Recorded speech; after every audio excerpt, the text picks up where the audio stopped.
So, good afternoon, all. A very warm welcome to all the attendees of this session. It's now time to introduce Speaker of the Day, Dr. Rajesh Verma, Professor and Dean, Mittal School of Business, Lovely Professional University.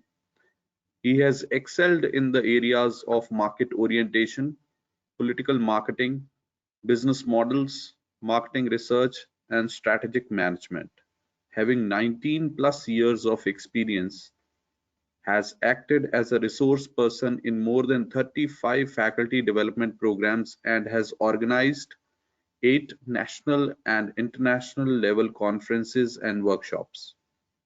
He has published 18 case studies, 50 research papers in journals, and has done enormous amount of work in publishing books.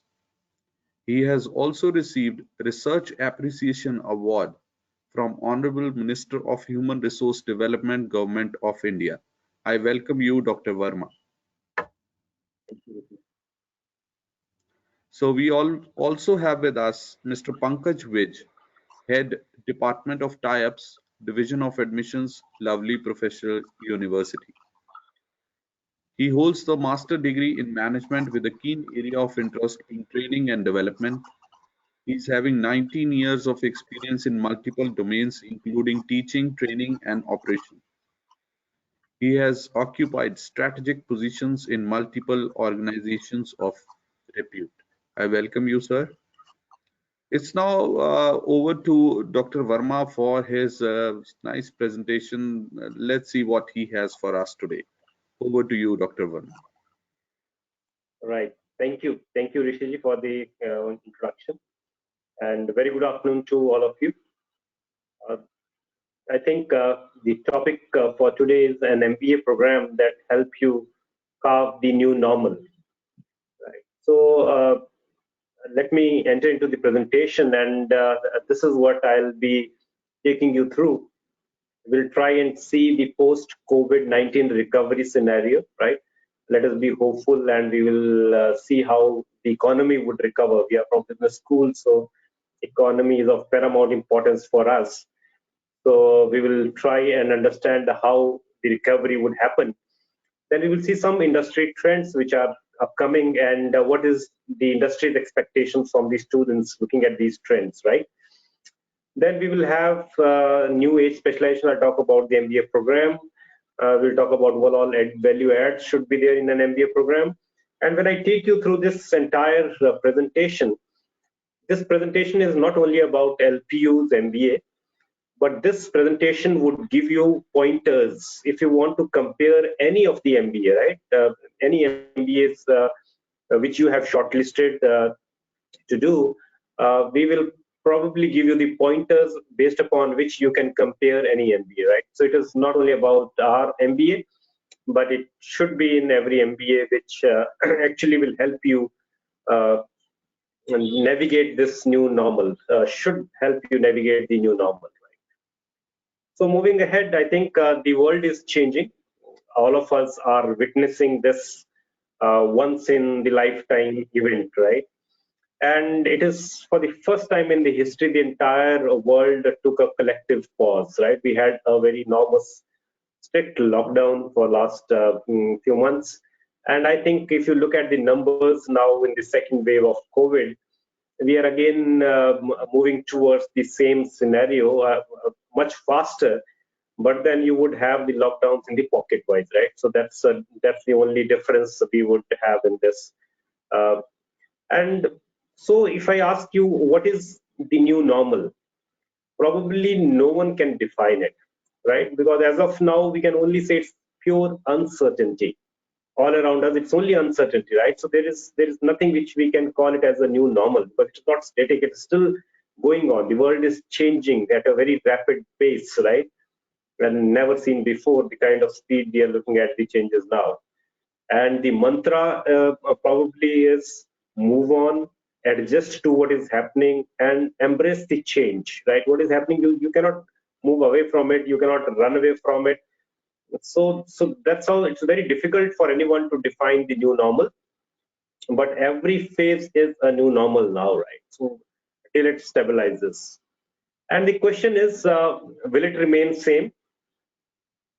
The situation we are today, will the situation remain the same? Again, nobody has the answer for this question, right? But then human life is dependent upon hope. And the saying is, hope is the key to success, or to nowadays to survival, right? So, being in the business school, we too hope that in the coming time, the economy would recover, right? It has happened in the past, though not at this scale, but the economy has bounced back. So, and the economy, I told you, is very, very important from the business school perspective, and people who are aspiring to enter into a business school, it is very important, right? So, I am also hopeful that the economy would bounce back.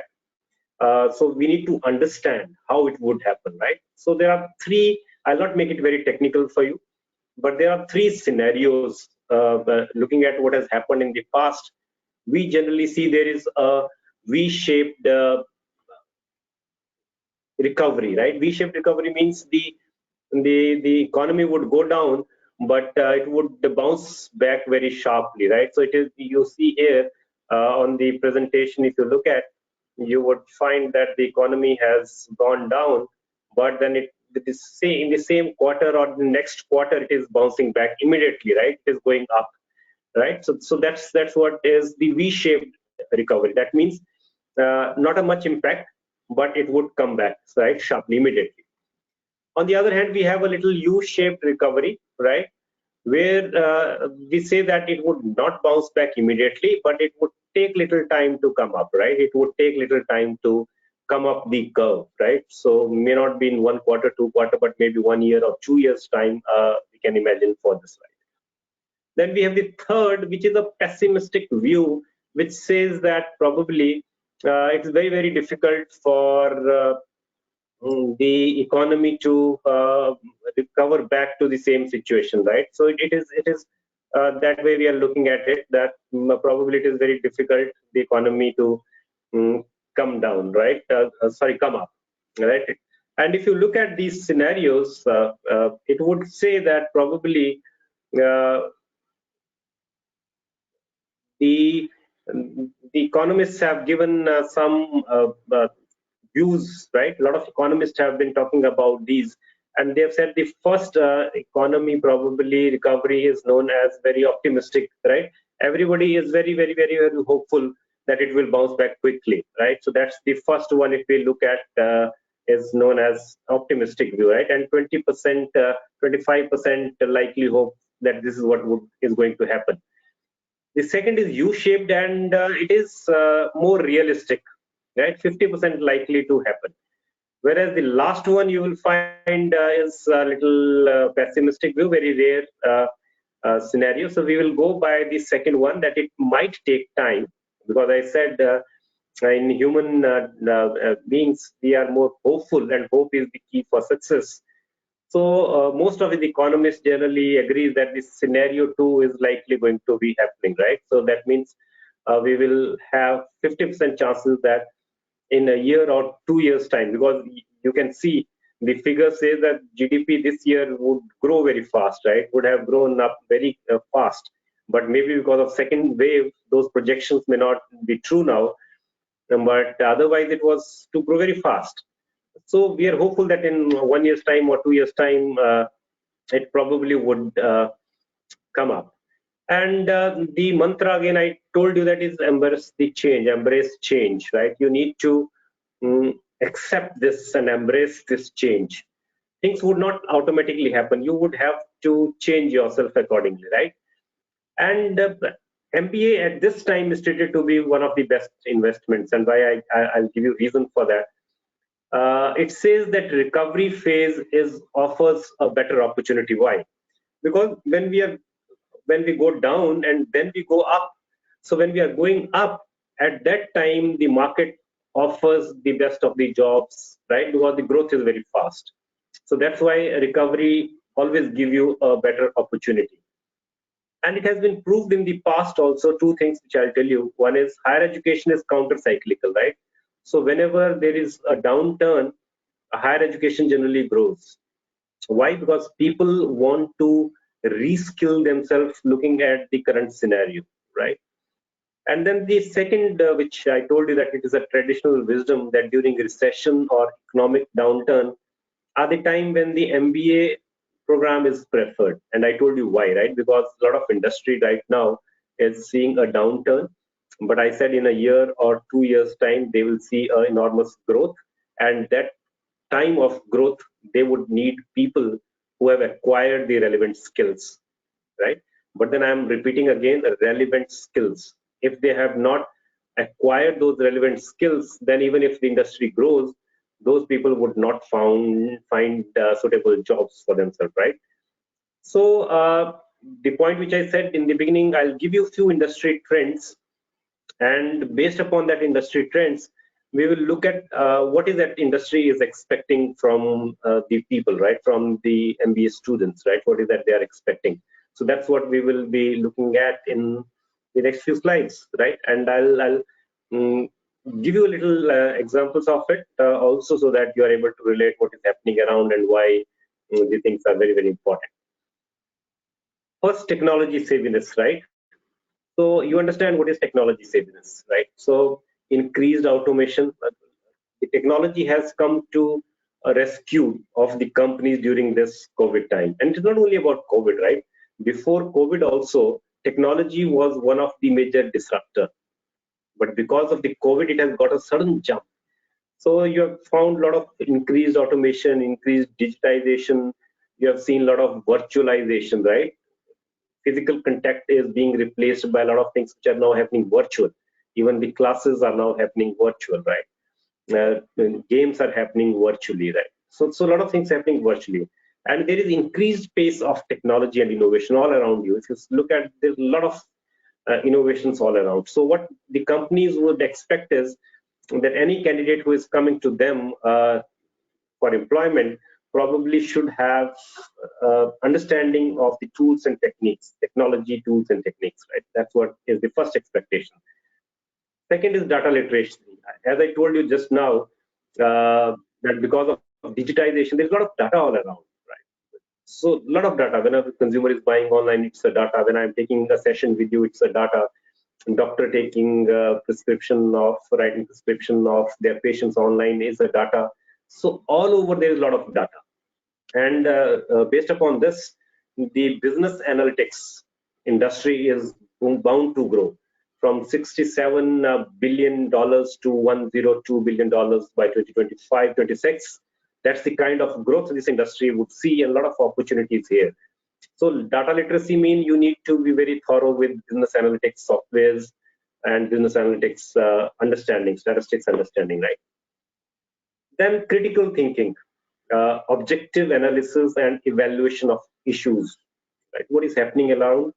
The student should be able to critically analyze that objectively, not with the biasness, right? Objective, right? And even the World Economic Forum have said that critical thinking is one of the 21st century skills which would be required by most of the organizations, not corporate world, with most of the organizations. And it should help students inquire, question, reason. You don't directly accept what others are saying. Facebook says so many things, social media says so many things, but if you are a blind follower, then you are actually following fake news. But if you question everything, then probably you would be able to give the right answers, right? So that's important. Resilience, recover quickly from difficulties. You cannot just sit down and cry, right? Look at some companies which have done phenomenally very good. For example, new partnership have been evolved, right? When the situation emerged last year, March, say almost same time, 1 month before, in March, insurance companies tied up with the virtual clinics. They created virtual clinics so that doctors can check their patients, and accordingly insurance can be provided, right? So there were a lot of types which they did. Then you saw a lot of changes in supply chain, right? A lot of food delivery companies moved to contact-free delivery, right? Then a lot of sales model changed, right? Companies like, for example, your Tata, they said click to drive. nobody thought that the trucks and cars can be purchased online and can be trialed online and moved, right? So that is resilience, that you need to immediately bounce back to the situation and change it immediately, right? And let me tell you, in case of Mittal School of Business, when this lockdown was announced on 22nd March 2020, we created a task force, and within a week's time, we had we negotiated with one of our software company and created our own platform, right? We to take classes, because the other platforms like Zoom, they are very good platforms, right? But then to take tests, take assignments, right? Then your virtual group sessions, so mentoring sessions, a lot of things were required. So we created that everything, and apart from that, it required training of all the faculty members, training of students, how to attend classes and everything. And we did it in 1 week's time. And when we say we did it in 1 week's time, of the 100%, I'm saying 100% of the classes were scheduled online, the same timetable which we had in the physical classes. With that same timetable worked for the online classes from home also, right? So that's what is resilience. Then adaptability and flexibility, right? Managing fast, frequent, and fiercely competitive changes. A lot of changes happening all around you, right? Then creativity and innovation, right? For example, our students at LPU uh, created coach pendant. So if you wear and if your temperature rises, it would tell you that your temperature. Then we created an ultraviolet um, system which probably detected the virus. Then smart dustbin was created, which was contact free, right? Dustbins were created. So a lot of innovation should happen, and you are looking at a lot of innovations in the industry also, right? So that's what is required. And then the last one, which is very, very important, is emotional intelligence, empathy, and community building, right? Empathy and community building means you need to take care of people all around you. This pandemic has given us such an opportunity to understand the problems people are facing, and corporates need to do that, right? And corporates taking care and doing all sort of things for their own employees, right? That's what is emotional intelligence. So, but then the question remains, what is the way forward, right? If all these skills are required by the corporates and all these changes are happening in the industry, what is the way forward? We cannot just sit idle and say, okay, things would happen, things would improve. Once the things start getting improving, we will skill ourselves. No, that's not the solution. That means the MBA program which you are looking at should help you getting these skills. If the program doesn't help you in acquiring these skills, then probably there are chances that you would be left out of the growth that would be there during the recovery phase, right? So I'll talk about some specializations, and then I'll talk about few add-ons in the MBA program which should be there, which would prepare you for the uncertainty which is there, which I am just talking about. So let us say the MBA program must be technology focused, because I told you the first skill which the companies are looking at is technology savviness. So the MBA program should give you that technology savviness, and it's through not one program, through not one course. It should be through almost every course should have a technology infusion into it. If I'm teaching marketing, then how technology is being used in marketing. So some of the courses which I have written here, which are in our program, Excel, research methodology using SPSS or eViews, then data analytics using R, then business analytics and data visualization through Tableau, then emerging technologies, right? And all these courses are not specialization courses. They are the core courses. That means even if he does the specialization in HR, even then he should be aware of business intelligence and data visualization, business analytics, right?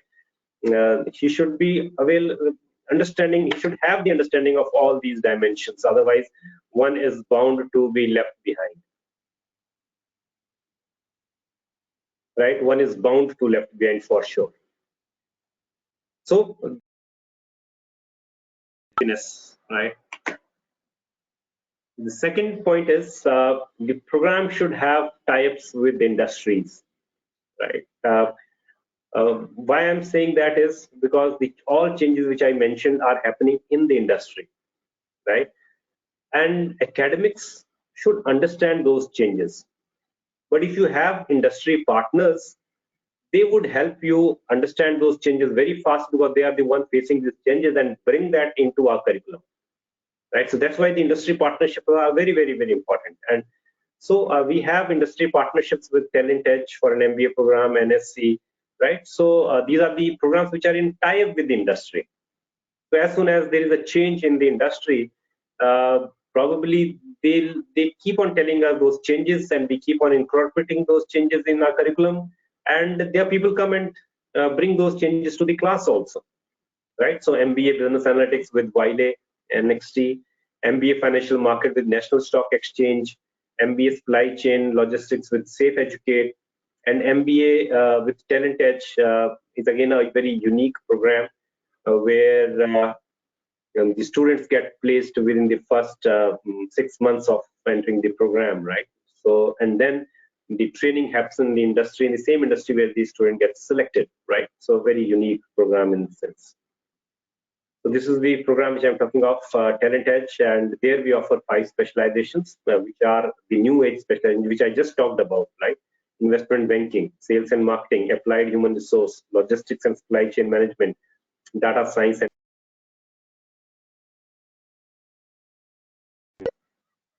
and then the other specialized programs which we have are MBA Hospital and Healthcare Management, MBA Tourism and Hospitality, MBA International Business. These are the programs which probably we have to offer. And then I think this section, the heading was New Age Specializations, right? So now look at these specializations, right, and relate it to the skills which the companies require, which I told you earlier, right? So business analytics, data literacy is very important. So we have a specialization there. Digitalization, so digital marketing, we have a specialization there. A lot of things happening in the finance. So finance technology specialization is available. Healthcare is one of the booming sector. You know this, right? I don't have to tell you right now. So healthcare, we have artificial intelligence, AI, and these are not specialization which I'm talking of. I'm not talking of an engineering program. I'm talking of an MBA program, right? E-commerce, then financial consulting, auditing and taxation. All these are the future-oriented specializations which are very, very important because of the changes happening around. But we don't have only these specializations. So I'll look at these 2 categories. I said this is conventional, this is new age specialization. So in total, we have 22 different specializations, which one probably will add. But then if you look at the list, we would have a list of 21 different specializations, which you can see: marketing, finance, HR, operations, retail management, IT, strategy, entrepreneurship, banking, finance. On the other hand, the one which I discussed with you are the new age. So all these changes are happening, and these changes we have incorporated in our MBA program. So that's why we call it as a new age MBA program, which is more of technology oriented. And when I say technology oriented, I don't say that you need technology or you need engineering skills to do this program. We are talking at a management level, managerial level understanding of technology. We are not talking of a coding level understanding of technology, right?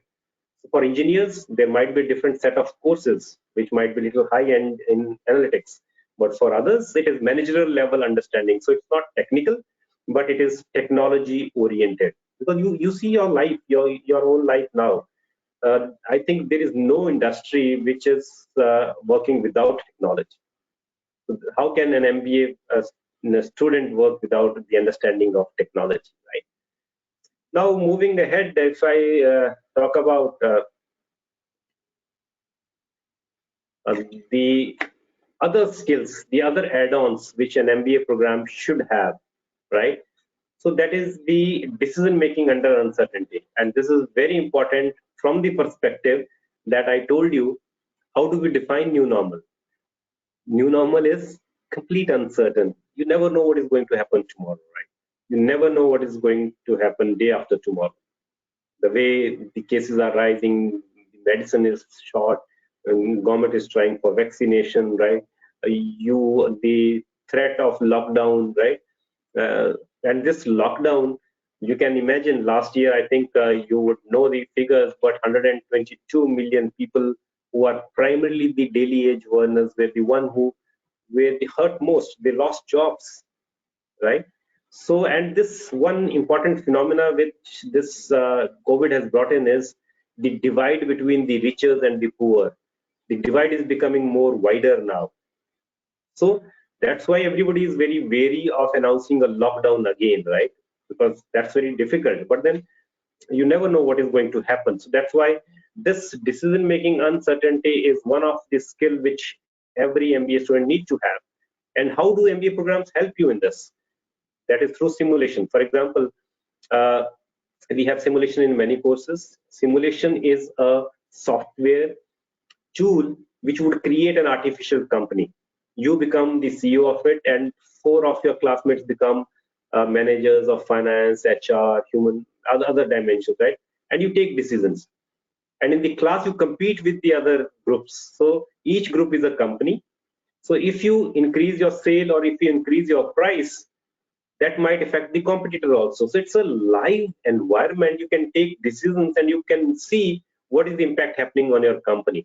So that uncertainty is created by the software, and you need to take decisions, right? Many times when decisions are taken.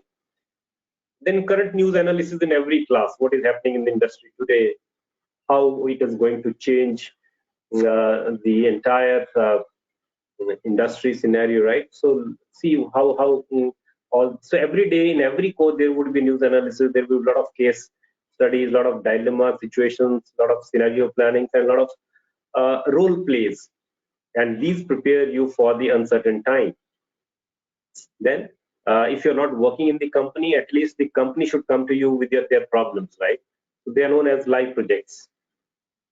So companies give you live projects. Let me tell you that when last year, when we were with the lockdown was announced, that was the third trimester going on and the sixth trimester going on. So third trimester is important from the perspective of going to the industry for summer training, and sixth trimester is important from the perspective of final placements.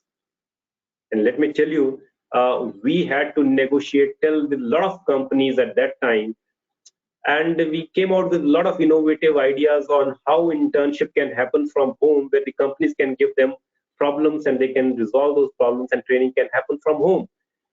And similarly, the job opportunities, because a lot of companies have moved working from home environment, right? You would have seen companies like Google, Infosys, other companies which are now working, and most of them are working from home. So similarly, in the entire program, I'm not talking about summer or placement, students would get opportunities to work on live projects from the companies, and you can see the name of the companies: BKG, Britannia, Decathlon, Sony are the companies which offer. And the class of 2020, 559 students did live projects, and 584 of 221 have already done live projects in their first year, and that too, most of them work from home because we cannot risk the students' lives also. So, but then these opportunities should be given. Then guest interactions. When you cannot bring in the person to your university, the interaction can happen online. You can see 100 plus interactions in last 1 year, and that too also with the people like MD from Nissan Motors, MD of Rolls Royce. You can see their images on there. Infosys, Shell, Coca-Cola, and academicians across the world. We have brought them to the class, right? And they teach some portion of the course. They give you a lot of assignments, problems to discuss, right? So that's how, if we are not able to go to the industry is coming to the classes, right? Then a lot of industry events happening. I plan to save Earth, a CSR activity done with International Tractors Limited. You would have heard that they had the highest demand for the tractors in this quarter. Then declutter your home with 5S, again with sports leader from Jalandhar is a sports goods hub, right? Then Run for Peace we did with SBI Foundation, and Run for Peace was an online marathon, right? So if our students were in all different states and world, they ran at their own places, right? And that's how we created this event. So this is what we are doing. We have not just sat down that okay, nothing can be done during this. So a lot of things are happening. A lot of things will keep on happening, right? And we have a strategic plan available of how we are going to handle things as they unfold, right? Nobody can be sure. I cannot be sure that yes, this is what we will do in the next 6 months, but we have done in last 1 year, and we'll keep on doing all these things in next the way the environment would unfold. Then this is blended learning is one of the key, right? Now we have moved from face to face to hybrid, right? So more than 1,000 certifications were acquired by the students from different companies like Coursera, Udemy, NPTEL, right? These are the online certification providers. So how do they do it? For example, if I am teaching marketing, so I give you an assignment, but I also give you an option that you can do an online certification from Harvard, which is offered on Coursera. So you can replace your assignment. Either you can do an assignment or you can do a certifications, right? So those opportunities are made available, and because these certifications would definitely help the student to enrich their resume, right? So that's why we have created this opportunity for the students. Then we have a dedicated startup school at LPU, and the images you see are our students who have started their ventures on the campus. So we have a pathway available, we have specializations of entrepreneurship available. 50 plus ventures have already been started on the campus, right? And any one of you who is interested to do that can also do that when you join the campus. And why do somebody wants to join an MBA program? I told you because they're looking for a good career and recovery phase, right? After 2 years, when you pass out, you are looking, and you would be amid the recovery phase. But as of now, 80% of the students have already been placed in this year, despite being such a challenging environment. This number of students have already been placed, and total companies see 217. And remarkable is that none of the company has visited the campus. All have conducted their interview process, selection process, induction process through online, and that's the highest package offered as of now. And you can see some prominent companies which are there: Havells, Asian Paints, ITC, Oyo, Crompton, right? You name most of the sectors and you'll find companies from these sectors. So I think this is what I did with you is I gave you an industry scenario, what is happening. Based upon those changes, I told you what is the skill the companies are expecting from you, point wise, and then how do you acquire those skills? What all should an MBA program offer? So I gave you new age specializations. Then I gave you few important value adds like live projects, interactions with the industry, entrepreneurship, right? And all these pointers, as I told you in the beginning, are important for you to compare the MBA programs. If you want to compare our program with some other university MBA program, you can compare based upon these pointers, right? So I think this is all from my side, Rishi, for the presentation. And we can have questions, or we can have questions towards the end when we finish the second part also, as you want. So thank you, Dr. Verma. It was wonderful watching you talking on potential recovery scenarios of the economy post-COVID, expectation from the students like critical thinking, data literacy, technology savviness, decision making in uncertain times, live problem solving, and much more. That was really very informative. Before we move on to the second part of our presentation, we can take up few questions. If Dr. Verma, can we take up? Yeah, sure. Please go ahead. Yeah. So Mohit Kumar Panda and Priyanka Bhutani want to know more about the Talent Edge program that we offer. That is the MBA with Talent Edge is a good option to opt for? You see, that the way I said that we have created a lot of opportunities which are in tie-up with the industry, and Talent Edge is a very unique program which we have created. In this, when your selection in MBA program would happen, it probably would have people from Talent Edge and people from LPU, and based upon that, we will select you, and we would have a psychometric test, and based upon that, we would, in consultation with you, decide what would be the right kind of specialization and area where you should be getting job in. And we would train you in the first 6 months, and during that time only, the interviews with the corporates would happen, right? And once you are selected in a corporate, those corporate would come and teach at LPU for next 3 months, and then in the last 9 months you would be working in the company, the same company, with stipend, right? So that's the reason this program is little unique as compared to the other programs, though every program has its own advantages. So I have explained only about Talent Edge, but similarly other programs have their own unique features also, right? But the tie-up with the industry and the getting placed in first 6 months is the major highlight of this program. But I think somebody who's looking for joining the corporate immediately after a year or 6-7 months, that for them probably this is a very good program. Thank you so much, Dr. Verma, Priyanka, and Mohit. I hope you are well answered by the experts. We have Lakshman Puri.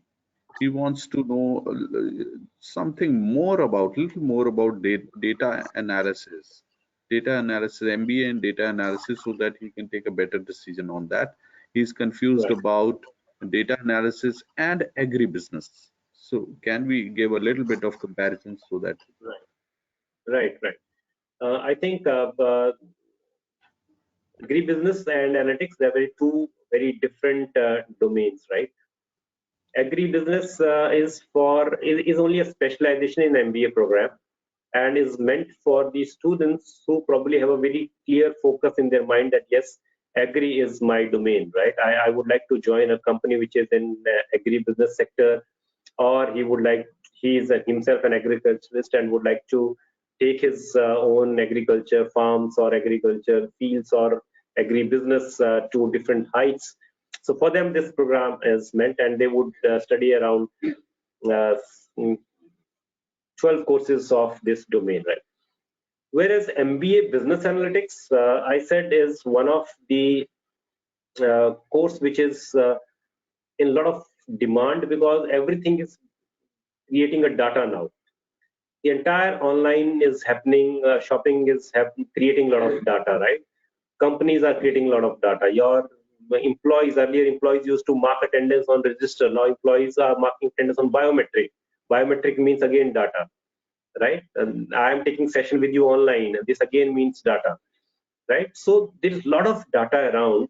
So company need trained professionals to understand that data and then make meaning out of it, and then create strategies, right?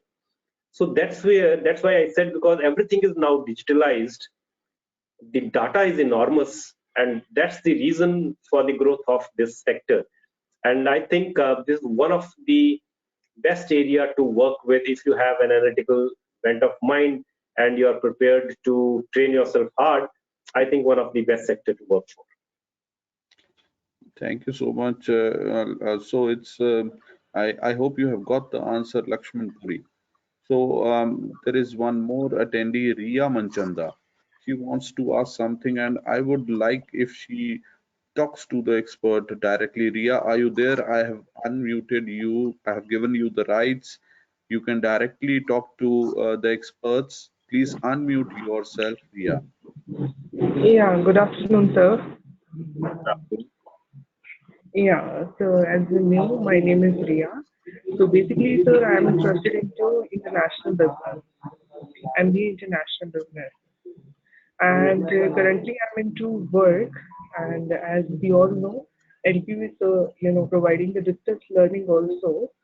So, being into the work, I know that import-export industry is badly, again smashed by the pandemic. So, what you wanna say, sir, on the reviving part and also about the future part? Right. So yeah, I think a good question. MBA International Business, you said. So it's again a specialization area in MBA, and the way companies are growing, right? Because you said you're already working, so I'm sure you would know that there is a lot of potential in terms of exports, right? You would find a lot of good companies and Indian companies now moving abroad, and a lot of export happening, right? So, and post pandemic, I'm sure this is one of the area which would see a very fast recovery, right?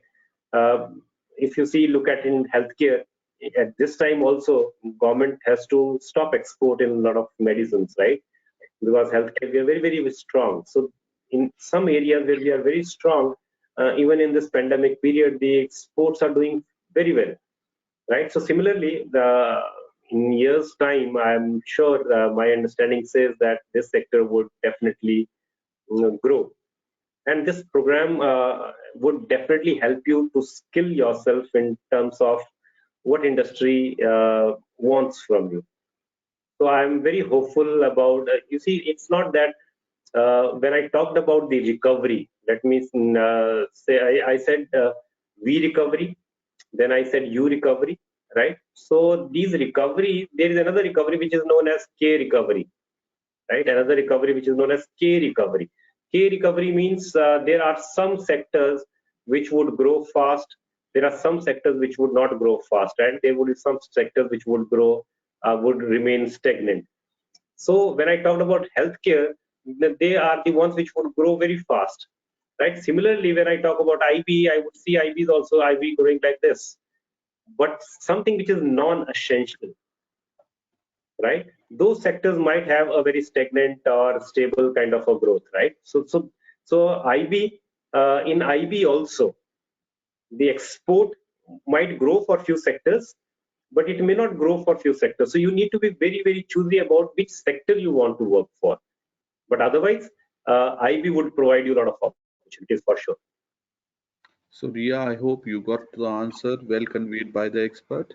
So, before we move on to the next part of our presentation, so I would request Professor Pankaj to be ready with the presentation. Before that, we can take up one more question. And it is not this scenario that we won't be taking up the questions. After the presentation by Mr. Pankaj is completed, we'll again come back and bother Dr. Verma for a few more questions. Before we Sure. move, Adit wants to know, hello, sir, he says, hello to you. And will there be an impact of non-commerce background student to join MBA? I am currently pursuing my final year in English literature. So how good is the MBA for me if I am currently pursuing English literature? Okay. Now, very good question, because that would resolve the queries of many participants here, I think. You see, MBA is a generalist program. MBA has never defined which domain the person should be from, right? So that's the reason this program is for everyone, because it prepares you for managerial level, and there you don't require some specific skills. But because of the kind of changes happening, the kind of technology coming in, right? There might be some jobs which in MBA might be for the engineers, and there might be some which might be for others, right? So there is a segregation. For example, if I said we have a MBA Business Analytics program, so now business analytics you can also do with the basic understanding of analytics, right? But for an engineers, there would be Python, there would be other coding, artificial intelligence, coding kind of courses, which might take them to a different level. But you also can do business analytics, right? So in that way, I'm just taking an example of business analytics.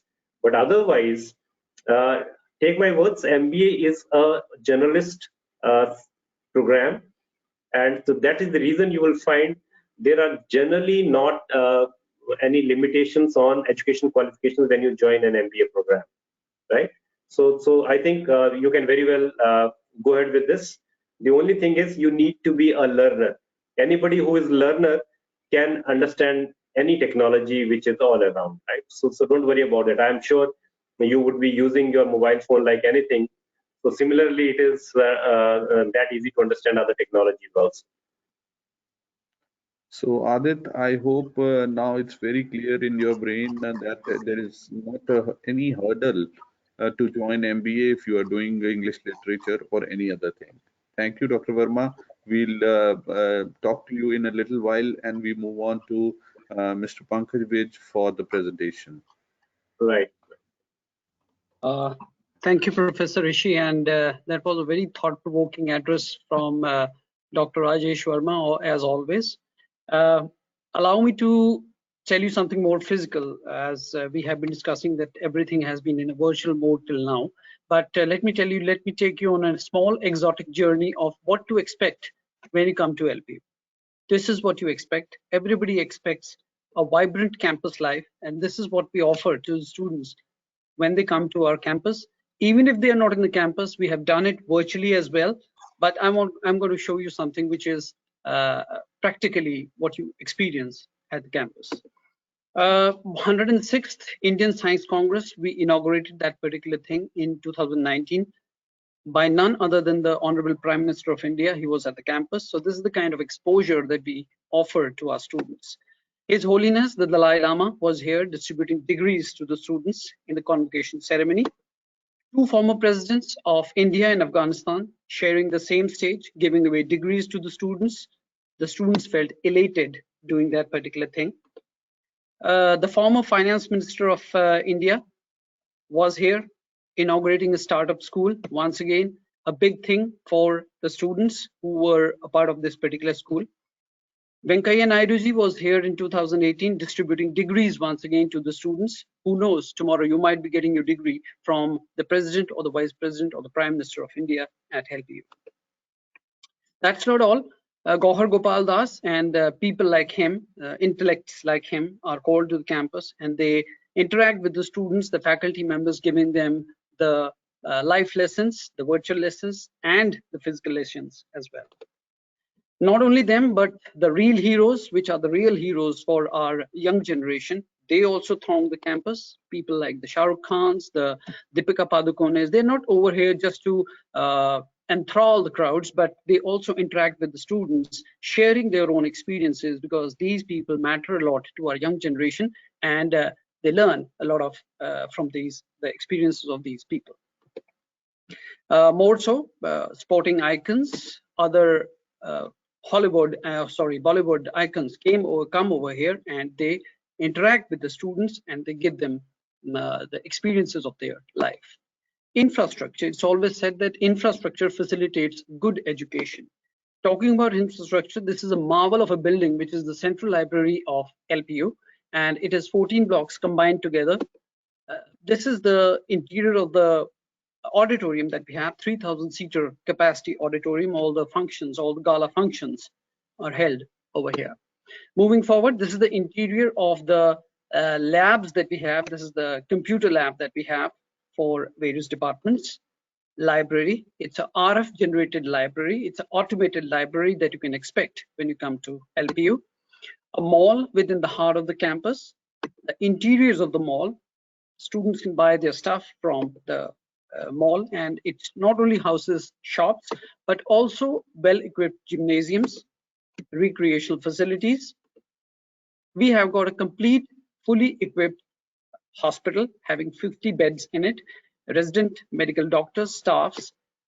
Everybody is taking care of our students if at all they fall ill. We generate our own electricity. We have got a part of our electricity is generated by us by the solar panels that you see over here. That's a panoramic view of the infrastructure of LPU. We are one of the most greenest campuses in India. We have been awarded as amongst the top 10 cleanest campuses in India by none other than the Ministry of Human Resource Development of India. That's once again the night vision of LPU as such. If you are a sporting freak, then we have got the infrastructure that supports the sportsman spirit in you. Olympic side swimming pools, shooting ranges, all sorts of courts, that would be badminton courts, basketball courts, and so on and so forth. We even have a squash court. This is the aerial view of the infrastructure, which is the sporting complex that we have recently come up with at LPU. Residential facility.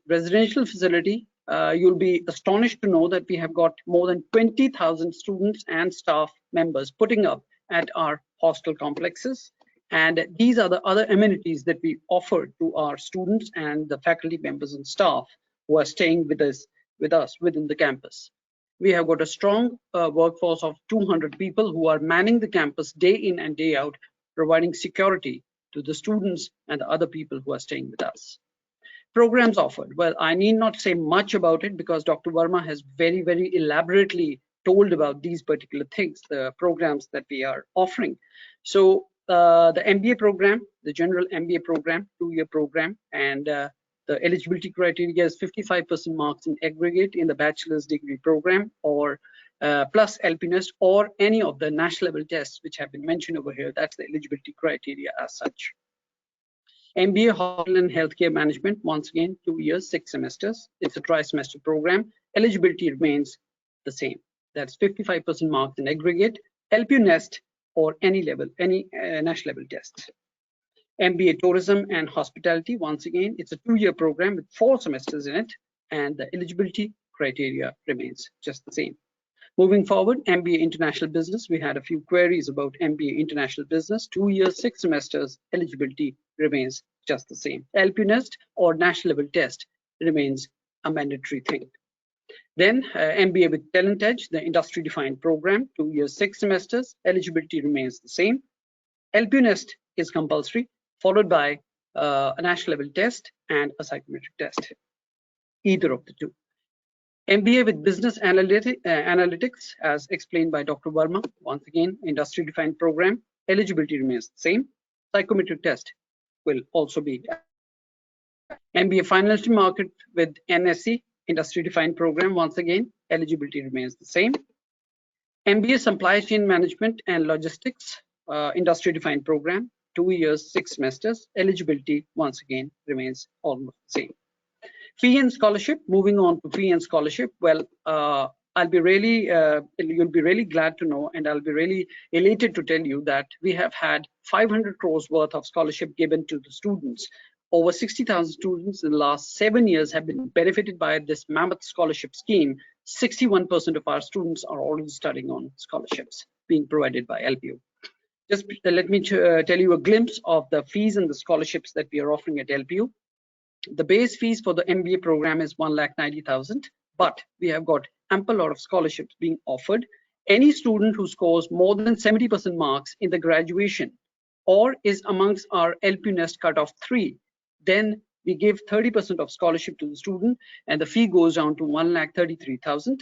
If somebody scores 80 to 90% marks in the graduation or is among the LPNest cutoff 2, then the student gets 40% scholarship and the fee goes down to 1,14,000. Anybody scoring more than 90% marks in graduation or is amongst the LPNest cutoff 1, then the fee goes down by 50% and the fee structure goes down to 95,000 only. And all the attendees, I must reiterate over here that whatever scholarship over here the student gets amongst both these criteria, the scholarship does not cease to exist anytime during the program. It continues. That's not all. We also offer scholarship on the basis of national level tests such as the CATs, the MATs, and so on and so forth. Somebody is an exemplary sports person or has done good in the cultural events at the national level. Practically your education could be free over here, or maybe extracurricular activities such as the NCCs, NSS, they are in for scholarships as well. Defense persons and their ward, if the defense personnel themselves come to study with us, once again, they have got beautiful scholarships to be offered to. Moreover, their wards come to us, once again, we offer them scholarships. God forbid if somebody is differently abled or an orphan child, well, once again, LPU facilitates scholarships and grants to such students as well. Application process, we're talking about technology over here. We were talking about technology. The understanding of technology is very important. Having a technological aptitude is very, very important. And inculcating that thing into our system at in LPU, what we have done is the last year was a terrible year when nobody could venture outside thinking of admissions, going physically to a college to take admission. Just to facilitate that particular thing, we simplified the process of admissions. Within 5 minutes of time, a student within the vicinity of his home could take admission. Right now, you can apply for the LPNS test followed by the interview in this particular mode. You just need to sign up. After that, you can apply for the LPNS examination. Once you clear that particular thing, you can appear for the interview. Once you're done with the interview, you can proceed for the admission. So it's a twofold process. First of all, you write the LPNS exam or you clear the national level test. Followed by that, you book the slot for your interview, appear for the interview, and if you qualify both the things, then you're in for admissions, and that will be the step 5. But as of now, you can always fill up the LPNest form and clear it. Followed by that, you need to clear your interview, and you're in for admissions. I hope that that information provided by me was useful to the attendees, to the students listening to me. Thank you very much. Over to you, Professor Rishi. So thank you so much, Mr. Pankaj, for a quick view of the infrastructure as well as the scholarship part, and you covered the eligibility as well. Thank you so much. There is a quick question for you. Sajal Chabda wants to know which scholarships will scholarship be announced after the interviews, or we can know it just after getting LPU Nest scorecard. LPNS scorecard would be sufficient. LPNS scorecard comprises of the kind of scholarship that you get, but eligibility criteria says that you have to qualify the interview. So it's a twofold process. First of all, either you qualify the entrance exam, which is the LPNS exam, or you qualify the national level test, which is the CAT, MAT, and so on and so forth. Thereafter, every student has to appear for the interview, clear the interview. That's the eligibility part of it. But yes, the LPNS will decide your scholarship, or even the national level test will decide your scholarship. That will be granted to you as soon as you qualify the LPNS or the national level test. The scholarship would be based on these 2 tests only. Thank you, Mr. Pankaj. Pankaj sir, can you please throw some light on psychometric test quickly? So because there were a few questions by the attendees regarding the same. Psychometric test. Yes. Yeah, psychometric test once again is the eligibility criteria that we have for the industry defined programs primarily. You write the national level test or you write the LPNest exam. Followed by that, you have to appear for the psychometric test, wherein it is decided what is the best possible option available for you, which you can go in for. If you talk about selecting the stream of your choice or the specialization of your choice in the MBA program. So that's primarily for the industry defined programs. But if I talk about the generic MBA programs, in that particular case, the student has to first of all appear for the LPNest exam and thereafter appear for the interview, and that will be all. Psychometric test is only for the industry defined programs. Thank you so much, Mr. Pankaj. We are moving on to Dr. Verma for quick answers to 2 to 3 questions that we have in line. Can we have you on screen, Dr. Verma? Yes, please. Yeah, Dr. Verma. So there is a question from Pradeep Kumar. He wants to know what is the role of NSC in MBA if I choose this? How MSc program. NSC will affect? You see, in terms of financial markets, are you able to see me? Dr. Verma, we are unable to see you, but we can hear you well. Okay.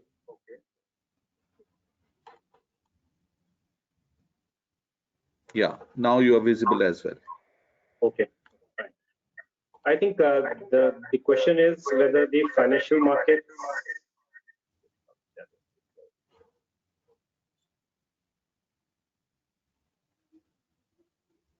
I think the question is, are you able to hear me properly? Or Now, I think one mic is muted. I have muted one mic. You can continue, Dr. Verma. I think the question is about MBA financial markets, which is in tie with the NSE, National Stock Exchange. In this program, there are around 12 courses which we have NSE certification.